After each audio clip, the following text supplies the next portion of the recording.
Hey guys, it's Kimberly from the Fat Quarter Shop, and Camille from Bonnie and Camille is here from Moda Fabrics, and she's going to tell us all about her brand new enamel pins, which are awesome. But I'm going to answer your question.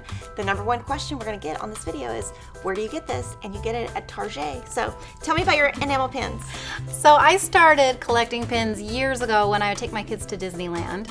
They always wanted to buy something, and so we came up with a plan that we'd let them pick out one pin each time we went. So that kind of started out my enamel pin love, and then one day I decided I wanted to make some of my own. So as you can see, it got a little out of control over the past year. I've produced all of these enamel pins that you see here, and I just can't seem to stop. So it's been really fun. It. She's just gonna keep making them, and y'all are gonna keep buying them, and it's gonna be awesome.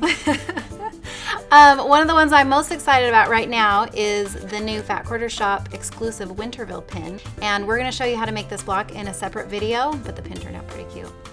Yeah, and we would love to see how all of you store your enamel pins, so make sure to tag both of us on social media to show us all your storage, and we'll see you on all the rest of Camille's videos.